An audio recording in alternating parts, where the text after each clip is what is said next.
Hello and welcome to Week 1 Waiver Wire NFL, Casey. I'm excited. I love watching the games. What a doozy we had on Sunday night. Bills and Ravens. Oh, yeah, that was – well, some of the comebacks we had this weekend. Wow. We had some great games and some really bad games, New York Giants. But, I mean, overall, Casey, Cincinnati Bengals. You won. Won by point. Should have lost. But Miami Dolphins. It's weird. This is like the first season in a long time where I would go to the waiver wire and say, who am I picking up this week? And there's not like one clear guy that had a great week that's under 50%, let's say. And it's like the first time in a long time when I haven't seen that. I mean, there's usually like one standout that was like, has a huge game receiving or rushing that everybody wants to pick up. You know what I mean? Yeah. There's not that one player. I mean, there are the quarterbacks that we'll talk about, but I wouldn't give up on your top tier guys because you want to pick up, let's say, Penix or Rodgers or something like that. But I mean, your guys look great. The key to the early season, and Dan and I talked about it on Thursday, is don't overreact to week one. Certainly there are some trends you can see, which clearly raises some questions about our early season predictions or early season thoughts, but don't overreact. Don't, like AJ Brown, one catch for 8 yards at the very end of the game. And it was a meaningless time. You're not going to drop a first round pick, like Jamar Chase, also terrible. Joe Burrow, terrible. Almost the entire Giants team, terrible. Terrible, as Chuck would say. But I mean, there are certainly some droppable players we found after week one, but those droppable players are usually people you drafted in the double-digit rounds 10 and later or something like that. And there are some players who surprised, right? That you're gonna want to target if one of your stars was injured. You got George Kittle out on the IR now. I think he's the biggest, correct? I mean, they put him on the IR. Brock Purdy is supposedly banged up, so you might see Mac Jones. He was at practice, I heard. Drake London got hurt. Jaden Daniels got hurt. Jordan Love got hurt. But all these guys are all like some of those guys are knocks, but so there are guys you're going to need to scour the waiver wire, but don't overreact and drop. If you drafted him to be a starter, keep him on your roster. So should I drop Joe Burrow for Aaron Rodgers? Or there you go. Passes? Yeah, that's really one you drop. If you're dropping him, do it in our league so that I can pick him up. Hey, Chris Atwater's joining us. Hey, Chris. He said Brock Bowers got hurt too. That is true. Brock Bowers did get hurt too. What did they say his status is? It's day to day. He'll be playing. They're saying they wouldn't be surprised if he missed this week 2 because they surprisingly won in week 1. Maybe they feel like they're playing. No, he's a tough kid. Bowers is going to play. Yeah. So, but I mean, your cover guy is probably the top wide receiver pickup, Hollywood Brown. Yeah, let's tell why. What happened in Kansas City? How many receivers are out? Xavier Worthy got blown up. Did you see that? Although it was funny. Seriousness, it looked like see how Kelsey hit him. I mean, somebody was running in the wrong pattern, obviously. Yeah, but it looked like a cartoon type of response. Like I know he's only 150 pounds or whatever he is, but he looked like he got hit by a Mack truck.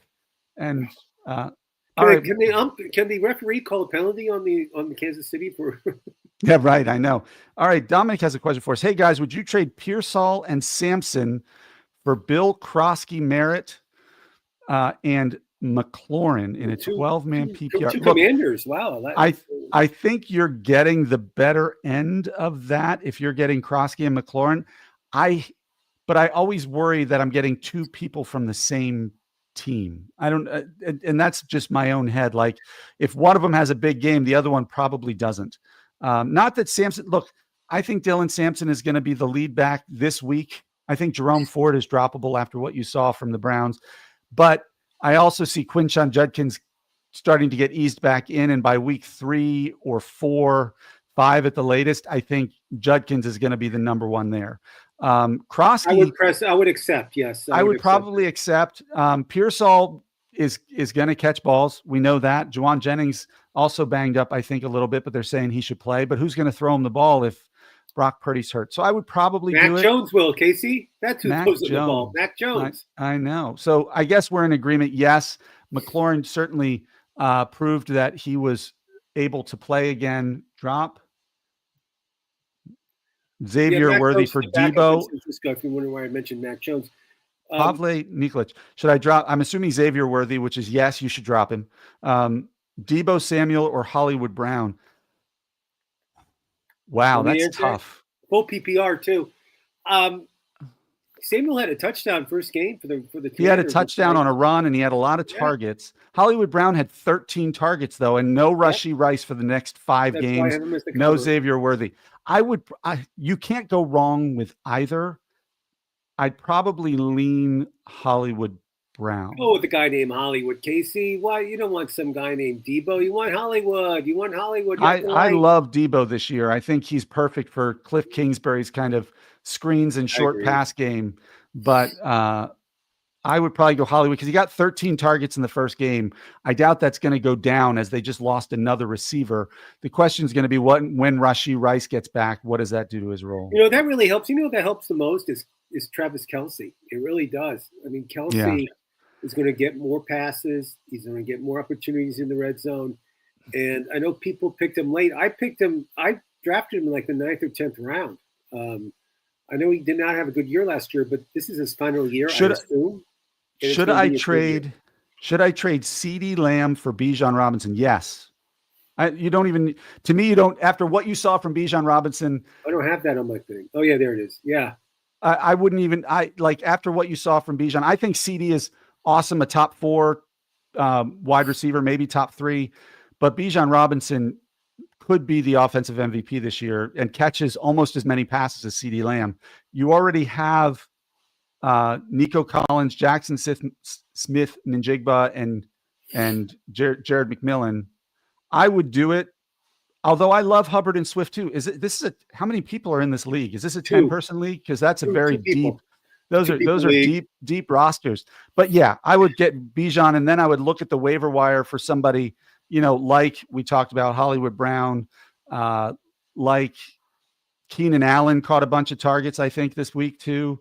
Keenan Allen I have is one of my top receiver pickups. Cedric Tillman got a lot of targets there in I like said. And somebody who I sneaky like is Calvin Austin in Pittsburgh. He's on the lower end of the priorities for pickups, but he's going to be the number 2 there. He proved that this past week. So yeah, it's a 10-man league. That's what I figured. Those are some pretty deep rosters, but yes, I would rather have Bijan than CeeDee Lamb right now. Casey, give me your top 3 waiver wire pickups. We'll go by position. Let's go running back first. Running back, I struggled. I didn't think there were some great ones. I think Trey Benson I liked. I mean, he and Connor both got into the end zone. If I have Jaylen Warren in Pittsburgh, Kenneth Gainwell is a must add for me. He's clearly the number 2 there now. I don't know what that says for Caleb Johnson. And I like Kendre Miller probably if Quinshon Judkins is available, he's up there too. I didn't mention the guy that I like. Dylan Sampson, who? No, Zach Charbonnet. Zach Charbonnet. He's over 60. He's got to be over 60%. I don't think so. Go check real quick. All right, I'll check, but I would. Yeah, Zach got the ball more than Walker. I mean, he was. I think it was a 50-50 split. Yeah. I mean, Charbonnet. And Zach's the one who got in the end zone, but I didn't even consider him because I just assumed he was. Looking it up real quick, just let me know. Maybe I'm wrong. Ross the Boss does assume stuff that's not true, but last night he was under. Maybe he went up. I don't know. I'm looking for him. But so I agree. The running back position this week, there was no big Benson. I love Charbonnet. He's 87% rostered. Is he really? Yeah. I don't know what I was looking at. I don't know. And by the way, he wasn't great. He had less than 4 yards a carry, only 12 touches, didn't do anything in the passing game. So if it's a PPR league, I don't even think his value is that high. But okay, well, let's talk. Running back position is really. Hold on one second. Thoughts on Boutte, Keyshawn Boutte. He was the lead target in New England against Las Vegas this weekend. I don't have a lot of faith in him keeping that. I think Stephon Diggs, and you already have Diggs.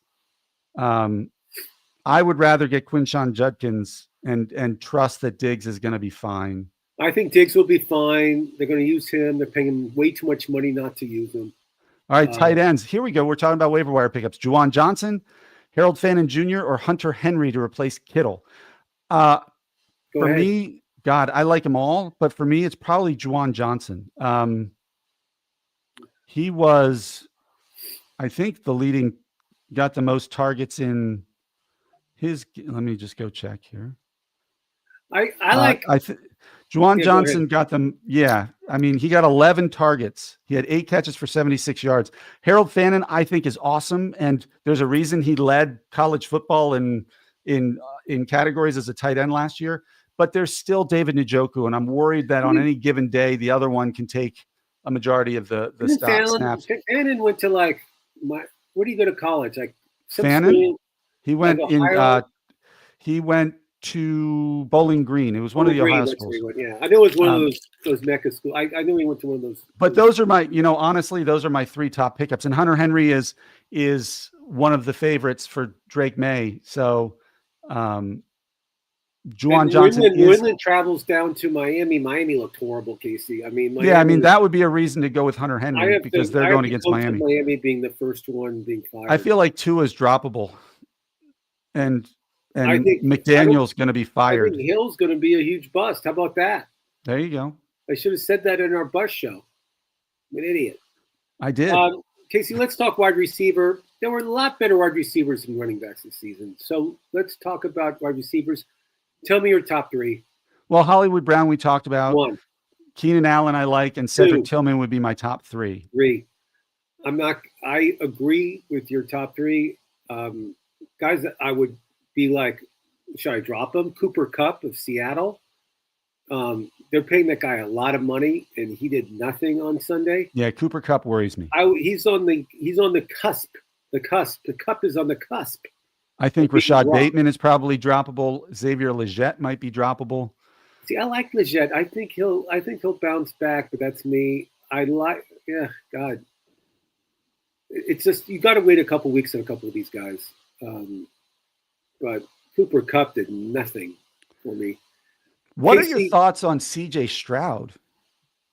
He was awful.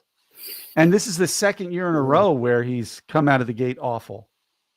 We loved him after his rookie season. He was bad. I would honestly, what I would do if I had him, I don't have him in any leagues. I thought he would bounce back this year, but I just still didn't pick him. I would pick up one of the quarterbacks that we have not talked about because we haven't talked quarterbacks yet that are on the waiver wire, maybe a Penix. Penix, or how about Aaron Rodgers? Let's be honest. I mean, I'll more be honest. Touchdown passes. I know we don't like him as a person, but I don't care. I mean, I don't pay attention to what he does off field. I don't care. He's a weirdo. I get it. He likes the attention. I get it. But he can play. That's the good thing. Will he throw four touchdowns every game? No. Will he have 2 or 3? Maybe. And if he's healthy, I mean, there's nobody I want on the field with 2 minutes left than Aaron Rodgers. That's my guy. I know he's 41 years old, but I don't care. That guy's just a machine. But I agree. I mean, there's a lot of good quarterbacks that had really good games on Sunday that outplayed all these top-tier guys. I would probably drop Josh Allen. He was horrible on Sunday. He and Lamar Jackson. Anybody in either of those offenses. All right. He said the guy Pavle also said here, well, beside Debo and Hollywood, I could also get Keon Coleman, Quentin Johnston, or Keenan Allen. I'm avoiding Quentin Johnston of those 3 because he can't catch. He doesn't catch well. He had a good game. Don't get me wrong. He got lucky. But I'm going to put it out there. I don't think he has good enough hands. Keon Coleman is a true X receiver, that kind of deep threat. I'm going to throw it up and he can go up and get it. PPR, I like Keenan Allen best of those 3. I still like Debo and Hollywood better than each of them. I agree with you. I like those guys. KC, we're about to end the show, but waiver wire wise, quarterbacks, the Bengals are playing Jacksonville in Cincy, but I think that Bengals defense is not good. Yeah, Trevor Lawrence, if he's available, is a smart play. I think Trevor Lawrence is a top 5 play this week. How about that? I'll put my head out there. And I also think May of New England playing Miami, who's horrible. They're playing in Miami. And, hey, look, I'd be remiss if in the last 5 minutes I didn't mention former New York Giant Daniel Jones. Now they're going up against Denver, which is a tougher defense, but oh my gosh, he was awesome. It's amazing what he can do when he has competent play calling, a decent offensive line, and some weapons. Here's a question for you, Casey. Here's some true or false questions. Do you think it was Miami being just a really bad team, or do you really think that the Colts are that good? I think Miami is that bad. Yeah. I don't get me wrong. I think the Colts have decent wide receivers with Downs and Pittman and A.D. Mitchell. They have Tyler Warren, the hotshot rookie tight end, Jonathan Taylor, who is, as you and I are huge fans of Jonathan Taylor. They have a good offensive line. DJ Giddens is probably the handcuff for Taylor. That's what we learned this weekend, if you need a running back to pick up.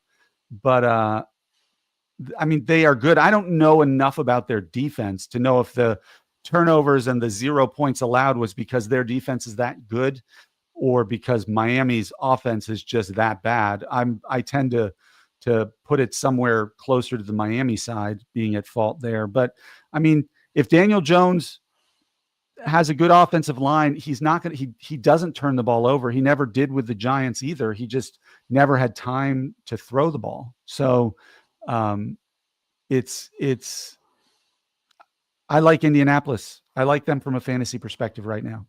I like exactly what you said. I agree with. I think, the team that looks so much better this year than will go is, the Raiders they don't look like a bad team. Pete Carroll, 72, 73 years old. Yeah, he still has fire and energy in him. First game, it was an away game. They beat New England, correct? And it was, for the Raiders, that's a huge win for them. It really is. This team could be maybe 500 if they keep playing like they are. They're not a bad team like last year. Last year they won. And I blame the coach, and I also blame the quarterback. But this year, I think this year's a whole different story. I think the Raiders are going to surprise a lot of teams, and I think their fantasy guys will do okay. It's a whole new year there. Casey, before we leave, any teams that you saw play over the weekend that you're really surprised about?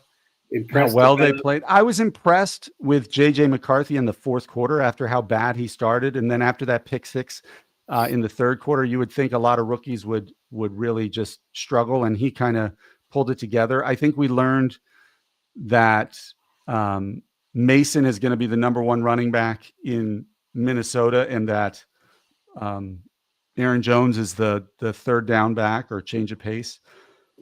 I agree. I was impressed with McCoskey, Bill Krosky Merritt, because they had Chris Rodriguez as a healthy scratch, so that shows you how much they believe in him. When you hear there's a healthy scratch, that's not good for your fantasy players. I think, so I was obviously impressed with the Colts. I was impressed with, the Bills and Ravens game was just fun to watch. I don't know if I was impressed with anybody because they're all really good players. I was impressed with Justin Fields. You guys made fun of me when I put him in my top 10 of quarterbacks. Of course we did. But I agree from an NFL perspective, he's not a top 10 quarterback, but from fantasy, I think he's top 5. Oh, no, he was. Both him and Rodgers were like the game supposed to be like a defensive. It had the lowest over under of any way on Sunday was that game, and they went they had like 70 points scored. Yeah, so way over. I enjoyed. It was nice to have football back. How's that? I was impressed with the Chargers on Friday night against the Chiefs. I thought they just looked like a better team. So I'm eager for week 2. Me too, and we'll be back on Thursday. 1 o'clock Pacific, 4 o'clock. Dak against the Giants or Justin Fields in week 2. Who do the Jets play again? Let me just check. Dallas is at home. Dallas has it against the Giants, who are bad. Who's Dallas play? Dallas plays the Giants at home. Yeah, I would say I think Dak at home is going to put on a show for everybody. And the I see Jets. Dak. Let me just give you a projection. Dak, 360 yards, 3 touchdowns. Okay. That's my projection for Dak. He'll be the top. The Jets are at home against Buffalo. Buffalo just gave up a ton of points. I have a feeling Fields will get a lot of points on the ground. I'm not sure how Dak is safer. How's that? I mean, Fields has a higher ceiling. Dak has a higher floor. I think the best rounded team in NFL football right now, I hate to say it, it's Baltimore. I know they lost. I don't care. Their defense usually plays a lot better, and Lamar Jackson is a true weapon. That guy is so motivated from last year not winning the MVP that this year he's going to win the MVP if he doesn't get hurt, obviously. But he's just on he was great. And if that Derrick Henry did not fumble the ball, they would have won. But there you go, he did. Okay, Casey, that's the show for today. I will see you Thursday at 1 o'clock, 4 o'clock Eastern.